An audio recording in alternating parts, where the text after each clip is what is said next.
Brothers and sisters, talofa. All right, come on now. Talofa. Very good. That was an easy way for me to get you guys to stop talking and to start listening to me. So it's good to see you guys. Good to be here with you guys. My name again is Joe. Beautiful pronunciation by my good friend Benem of my last name, Tuia'ana. My family's from American Samoa. My mom's family's from Italy, and so we love to eat for sure. So it's good to be with you guys. I'm going to first just start by telling you just a little story. About 3 years ago, almost 4 years, my goodness. 4 years ago, I was on my way to a basketball game with my daughters. I'm a single full-time dad.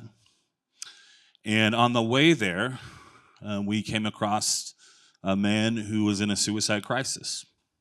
Now, we'd taken this same road, same trip, many different times. And on this particular late morning, it was a little different. And so I was able to pull over.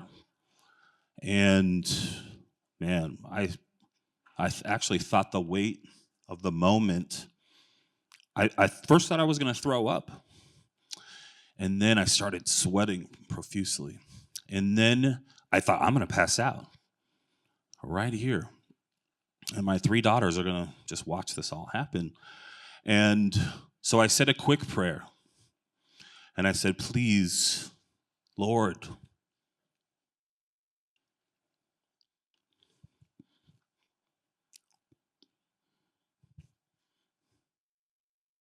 let this guy know that he's loved.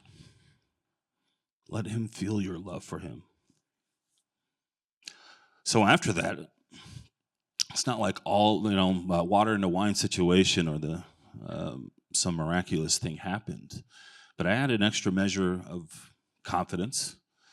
And I was thinking, man, I'm 6'3", 315-pound dude. I could actually, just looking like me, I could make things worse for this guy.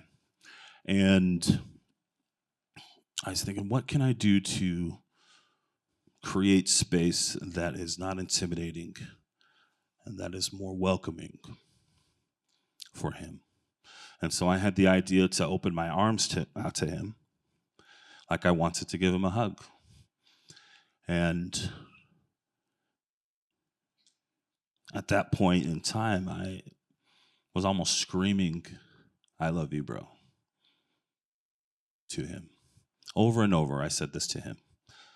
And we made eye contact, and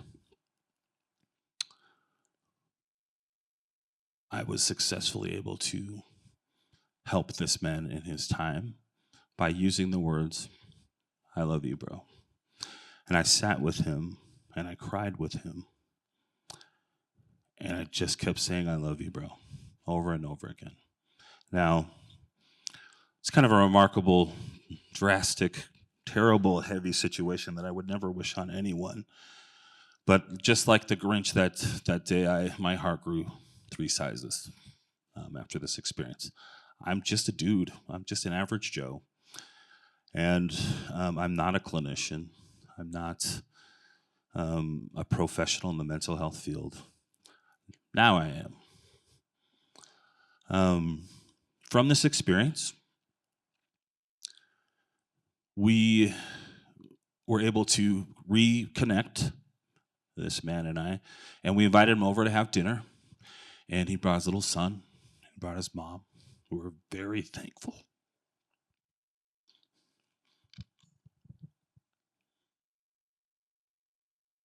And I was just able to say, "Tell me all about it, bro. Tell me all about it."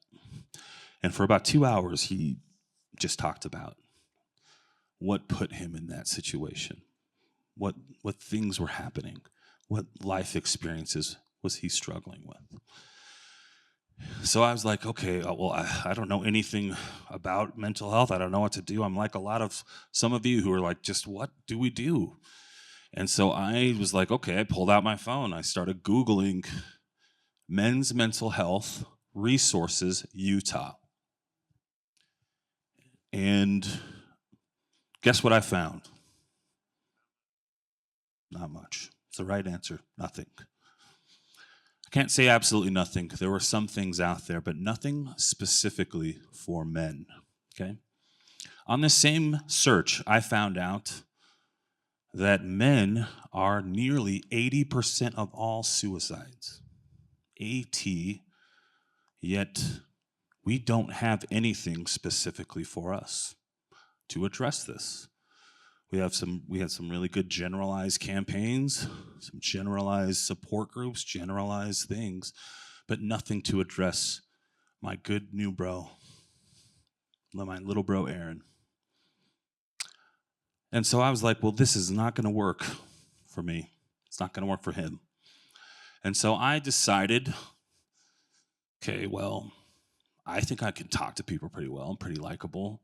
I know some people. I think I could get this guy, maybe get some of my buddies together, and we can get this guy some connection. He can start talking more openly, things like that. And so I started a support group in Provo with just him and myself and a couple buddies and some family. And then week after week, the support, I couldn't recognize some of these people. I'm like, who are these people? And it got out of hand pretty quick. But guess what? That's because Aaron's needs represent pretty much the population of men's needs, particularly here in Utah. So I like that slide. That's me and Aaron, actually. Back when I used to shave my head. But that scripture right there, John 15:12, this is my commandment, that ye love one another as I have loved you. We hear it all the time. We talk about it. We recite it. I just add the word bro to it. As I have loved you, bro. So, for the last 3 years, we just hit our 3-year mark. I started the I Love You Bro project, which is a 501c3 nonprofit for men's mental health, suicide prevention, ongoing personal, emotional development for men in the state of Utah. So I noticed that there weren't any resources, so I freaking created them on my own. Okay?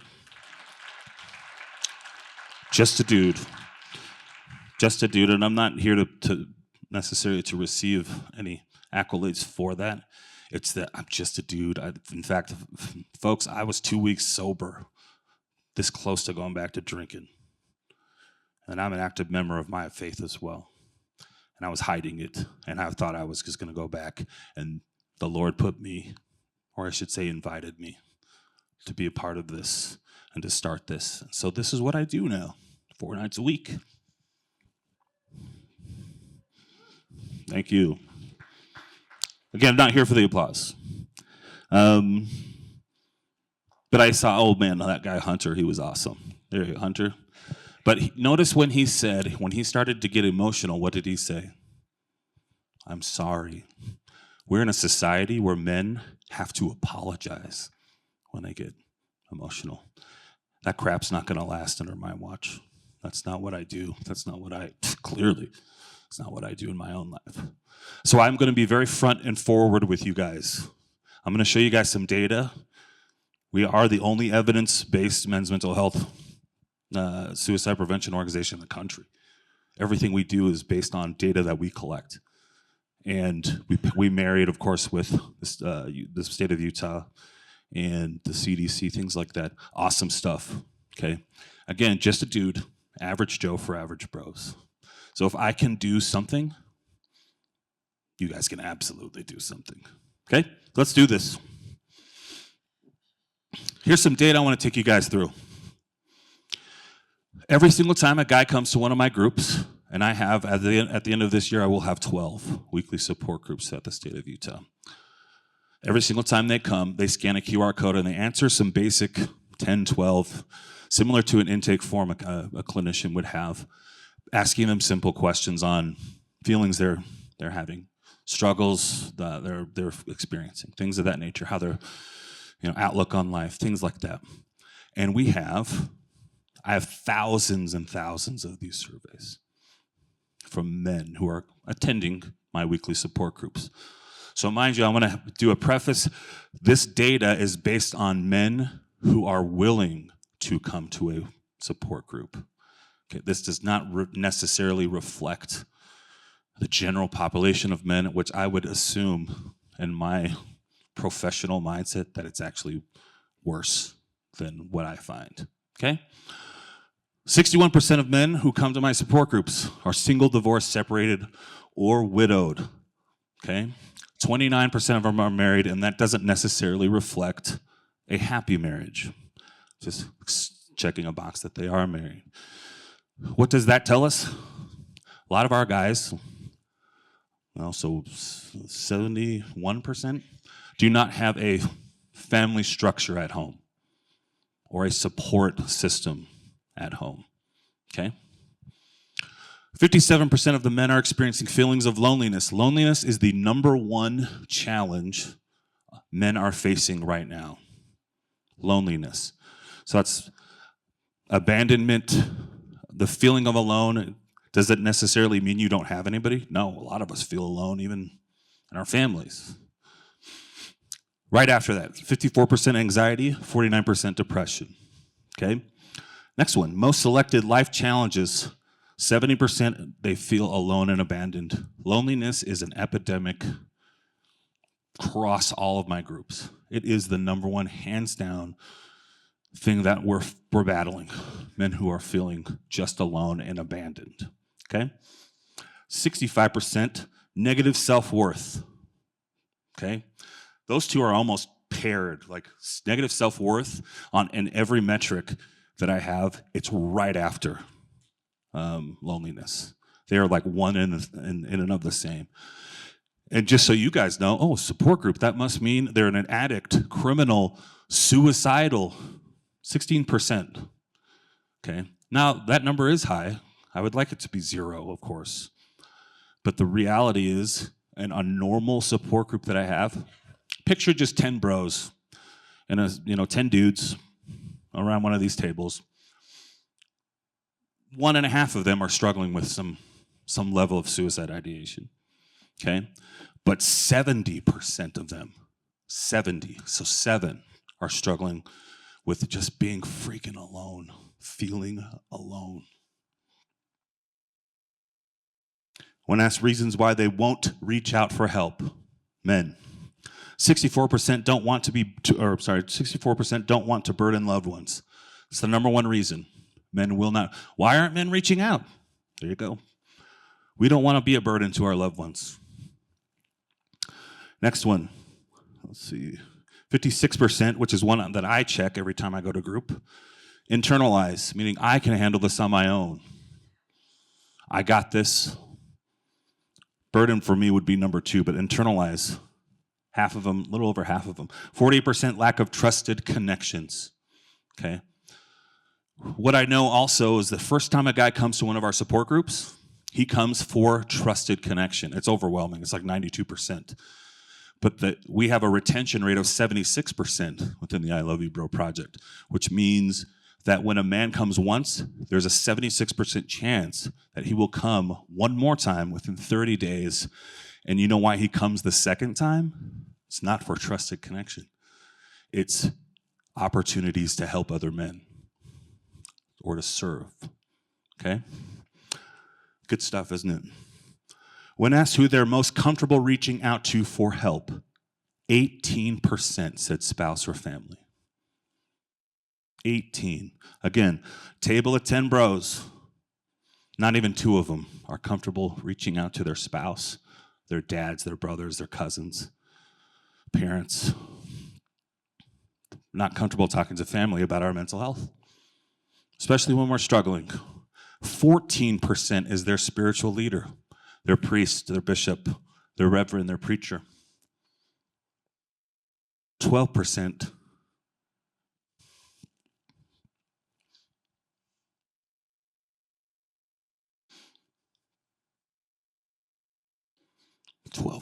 won't even pray.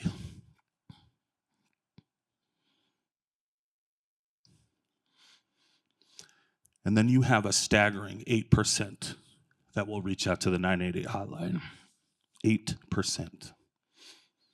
So when we're talking about why men aren't reaching out for help, why is it so bad? This is why. We're lonely and we don't feel worth reaching out for help. Okay?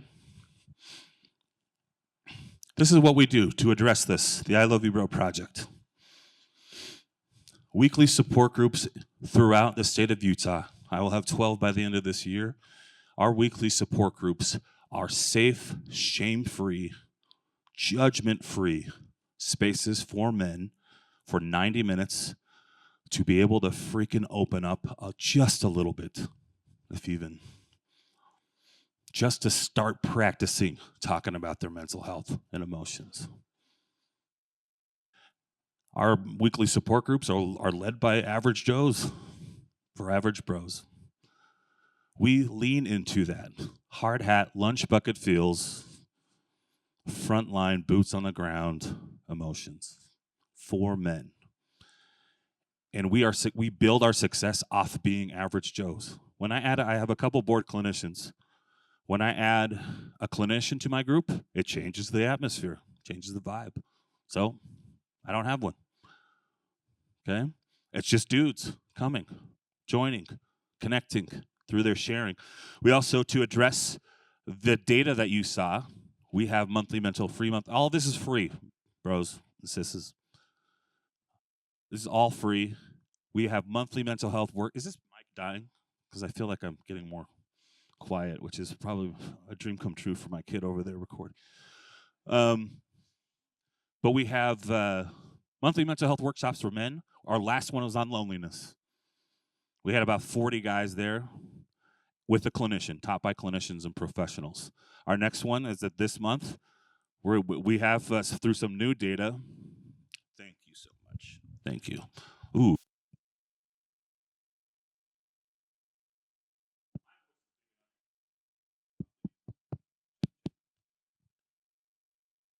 Is it okay? I'll just deal with it. So, this we have some new data that shows that all the men who come to our support groups, we're at like 19% actually do or know how to do any breath work. So, I have a breath professional, a dude coming in to do a mental health workshop for us, for our guys, on how to properly freaking breathe when you're having one of these attacks or when you're feeling suicidal. Okay. So we have men's mental health workshops every month. We have social connection activities. We get these guys out of a clinical space, doing some service in the community with each other, having barbecues, doing all the cool stuff guys would do, but with each other, with other bros, through connection. We also offer free therapy for guys. They got to show up. Everything we do is in person. Hey, Joe, when are you going to have something online? Never, okay? I want you to get uncomfortable, come here, show up, put in the work, start talking, start getting uncomfortable. And it's amazing, that connection that you can build in person. I said never. That's not true. We will be doing some, I think, remote stuff with Native community, Navajo Nation. Look at that, ladies. Monthly mental health support workshops for women. And guess what it's called? I Love You, Sis. And we will have eventually weekly support groups for women. But let's first address the near 80% of all suicides being men, right? Okay. This is the impact that the I Love You Bro project is having, just so you know. Is it working? I'm in the groups. I can see and feel, man, in my heart that it's working, but does the data show that it's working? 67% of men who come to and participate in our support groups have better relationships at home, with their friends. 78% of men feel better about themselves through their participation. 81% of men feel a new sense of purpose and fulfillment through their participation. 83% of men feel better about their lives by coming to our support groups, okay? And of course, 94% of men now feel like they are not alone in their struggles. And that's the big one right there. As men, we feel like we are alone. Therefore, I internalize, I'm not going to reach out clearly to my spouse or family. I can do this on my own, then it gets overwhelming, and then I can't. Okay? What we're doing is working. What we're doing is getting average bros permission to start freaking sharing their feelings, sharing their emotions. Start practicing with us. Okay? And I'm talking to all you dudes out here too. Okay? Come join us. Come be with us. I'm that guy, if you haven't figured that out yet. I will make you uncomfortable. In a good way. Okay.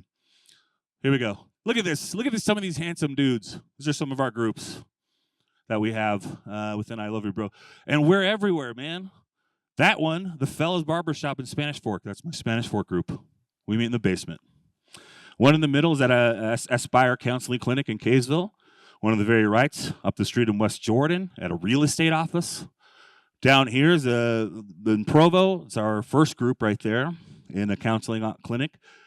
In the middle there is in a recovery center. On the very right is at a men's testosterone clinic. I can put a group almost anywhere with the invitation that you come here, you will not be judged. You will not feel shame. I will love you, bro. We'll also hold you accountable, bro. Let's take account for the responsibility and the role we play in our own suffering. Okay? The groups are freaking amazing for stuff like that. Okay? Next one. Galatians, I love this scripture so much. 6:2, bear ye one another's burdens, and so fulfill the law of Christ. And I love this. At the very bottom, you can't really see it. It says good information. How does it go? Good information is something, based upon good inspiration is based upon good information. I brutalized that. Thank you, bro. We need to have information. Russell M. Nelson was saying, we need to have good information, okay? This is a survey, and this is real. This just happened. I had over 500 of them with specific questions on faith, their faith and their mental health, okay? Let's read this together. 61% say their church doesn't do enough for suicide prevention or their mental health, okay? 57% are not comfortable reaching out to their religious leader or for help. 62% don't feel their religious leaders are adequately trained to help. 72% believes prayer can help, with 49% believe they are not worthy to receive that help. We have lots of self-worth, negative self-worth issues we're finding within the men in the I Love You Bro project. 96%, I just realized that I have this pointer and I was pointing with my finger at everything. And there's another screen right there. Oh my goodness. So we got 96% feel that mental health and suicide prevention is not talked about enough in their church and religious institutions. So you could have probably guessed that was all true, maybe. Now you know that it's true. Okay? Yes, this is men. Okay? There's a whole month of October I did this. So, should you take offense to this? No. But should we use this? Let's go back to this. Bear another's burdens to fulfill the law of Christ, okay? How do we bear each other's burden? Part of that bearing of burden or part of that burden is recognizing and owning that we have not done enough for men's mental health and suicide prevention, and just generally suicide prevention and mental health. Specifically, though, with men, okay? We have not done, let's own it, okay? Can we own that we haven't done enough? We can get better from this. So this is not to shame. Anybody know the difference between shame and guilt? Guilt is I did something wrong. Shame is I am something wrong, right? So we can feel some guilt, guys. Things are bad, but we can own it and we can make things better, okay? For the people, for our congregations, for all the people who are attending church with us. This is reality. We can make things better, okay? We can. It's doable. It's preventable. You've heard it all day, suicide. But guess we don't want there to be a suicide crisis. Suicide prevention is way before that, okay? Please, if you guys take notes on anything, let it be this that I've said. This is what you guys can do right now. Normalize honest conversations about struggle. Please, for the love of all that is good, normalize conversations about your struggles with mental health. Okay? We have this thing in faith that, if I talk about, I drank, and I was an addict, that I'm going to make other people drink or something like that. Okay, it's a sin. I got to sweep it under the rug. Let's talk around it. Let's own these things, and then let's talk about them. Why our groups work so well, why this creating this emotional space for men, why it works so well is the same as me just talking with you guys right here, being real with you guys. The only difference between having a church and my groups is that the one has a steeple and the other one doesn't. I tell the guys, this is dedicated space for your sharing.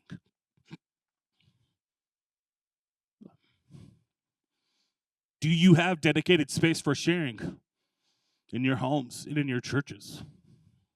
Do you? If you don't, let's change, man.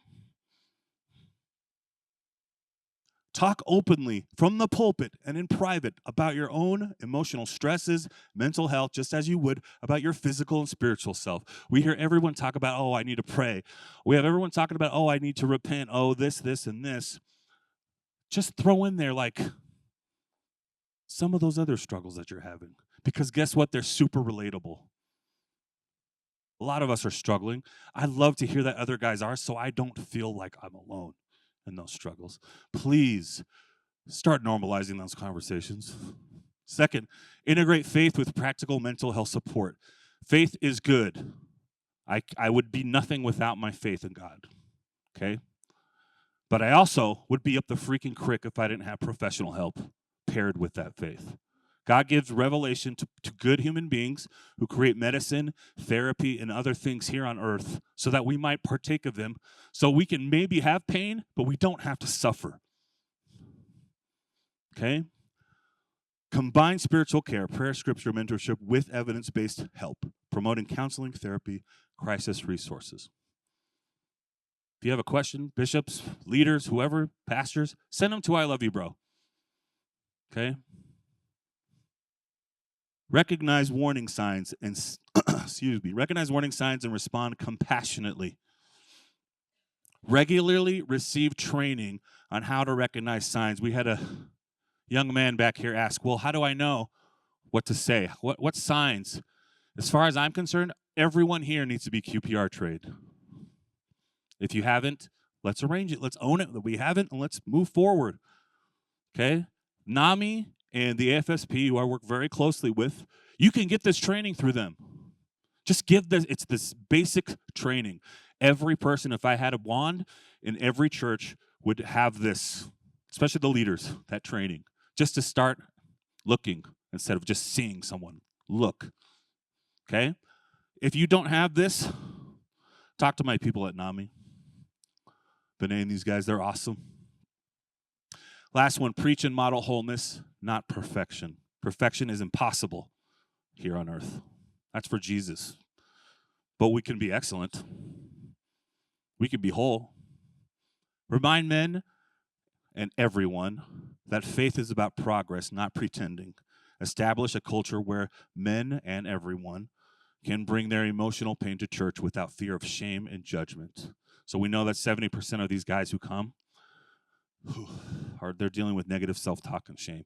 That all starts and then goes down a hill to suicide ideation quick. I've told you guys some pretty hardcore stuff today. I've been in your face. I've been barking at you. But it's all real because I'm so freaking passionate. I see these guys. I see your husbands, your sons.